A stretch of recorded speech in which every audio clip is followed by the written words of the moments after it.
today for the Silvia because it has a lot of problems that need to be resolved over a reasonable amount of time, but I've been putting it off lately and I feel like I need to get started somewhere. So that's the job for today's video. So as you can see here, we have a couple of boxes that we're going to be installing onto the car. I'm not going to reveal them just yet. I'll show them when we get to Rexon's house because that's where I'm going to be doing all the maintenance today. But yeah, it's all genuine parts, which, that turns me on. But it turns on all you freaking S-chassis enthusiasts. I know you love your fucking genuine parts. So we've arrived at the Rexon Campbell residence. Why do you always do that when I film? Anyway, so I've picked up some more genuine parts. What? Oil filter. Bro, look at the size of this oil filter. Look at that. Yeah, but it works, and it works better than your car. It's not filtering anything, bro. It doesn't need to, it's an SR. It's gonna blow up anyway. True. Okay. So? You have to... Crust. Alright, so we got the car in here, obviously. First thing you wanna do, take the wheels off, because S15s, 14s, they come with a cap that covers the hub nut. And I believe this is a 32 mil. So you wanna get a small screwdriver in there, basically knock it out, and then it exposes that. Okay, we've taken off the nut on this side, and what we've done is we've had to use a rotor grid rather than use the standard wheels because we do the raise, whatever we do. CE28SL. Oh my god. Pressed graphite. We didn't want to have to use the CE25 600s because we didn't want to crack the nut and have it slip and hit the wheel because that would be very expensive. So what we're doing is we're using the rotor grids that I have. T36s, you mean? My TE36 genuine raise. Alright, so we got our TE36s going on there. So if the breaker bar does slip and hit the wheel, it's only hitting this wheel rather than the expensive CE28s. Sketch. Breaker bar, jack bar. 3-inch. 3-inch stainless bar. Oh my god. The Audi mechanic in me is cringing. No, hold on, stop. Yeah, I got it. Oh man. Yeah, bitch. This is... That's cool. Oh, I hate this. I'm buying a breaker bar. I am actually just buying a breaker bar. You know, even with a breaker bar, you can still have to put something over it.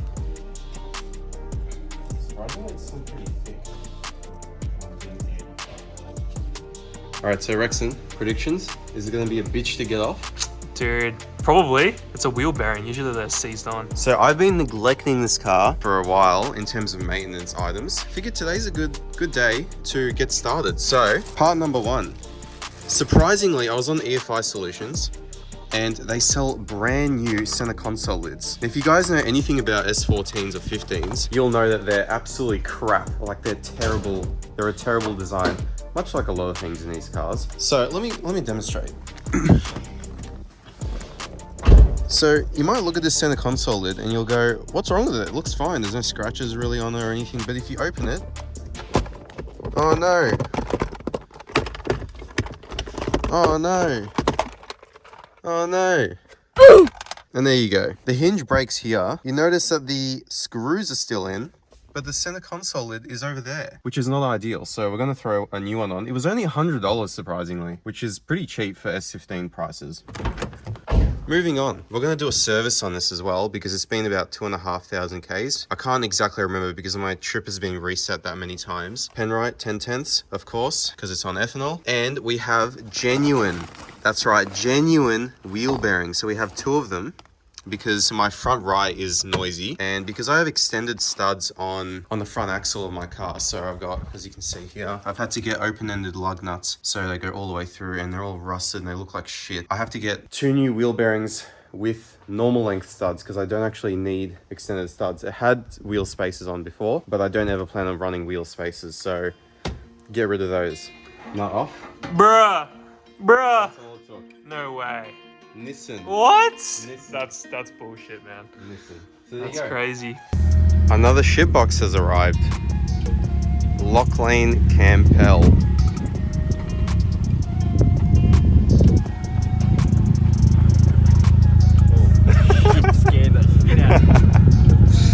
So we've taken a quick detour and we're going to go get a breaker bar because that was way too sketch getting them off. Lachlan, I'm actually sitting in Lachlan's S15 now, and he recently got the R34 gearbox conversion done, which if you guys don't know, I also have waiting to go in.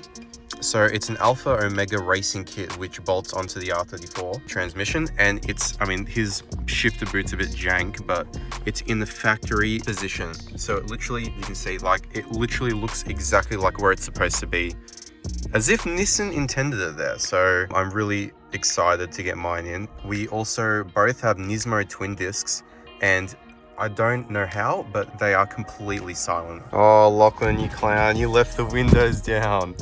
Now your whole interior is getting wet.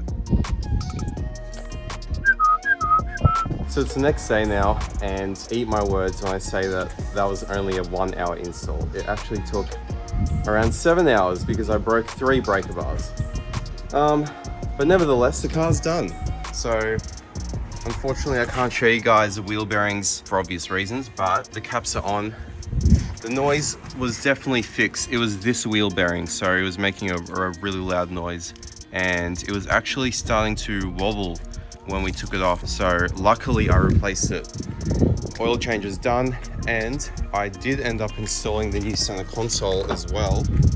Brand new, genuine center console. So today's actually a really special day. I've been invited by the fullBOOST crew. I don't know if you guys know who they are. fullBOOST.com.au. They have a YouTube channel with over 400,000 subscribers. Actually hosting a dyno day at Springy Performance, and that's where my car was built. So we're gonna go down there, see how much power the Silvia makes.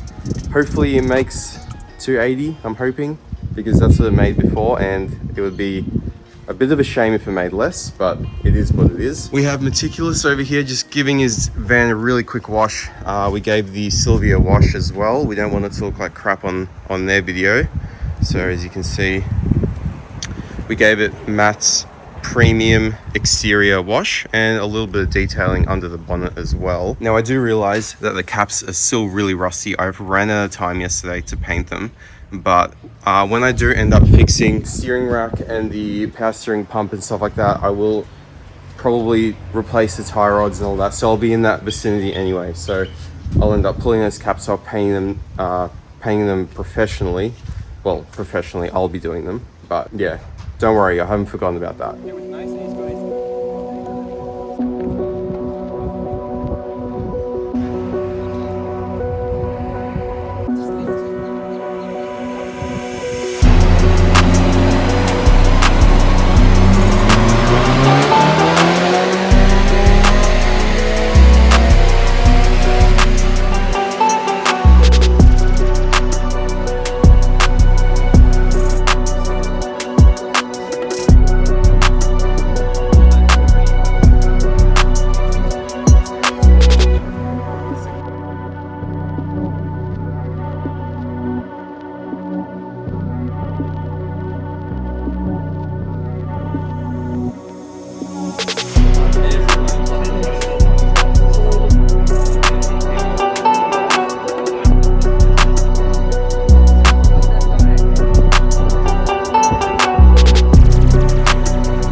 So the fullBOOST guys just finished up with my car. I only made 260 kilowatts, but because it is a roller dyno, there's so many different factors that you have to factor in terms of like strapping the car down, the tires, the tire pressures, just everything.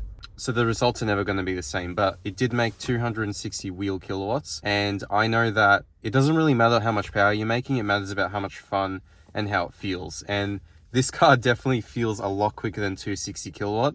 So it's just a number. It's just a number, you know, remember guys, size doesn't matter. It's how you use it and how it feels.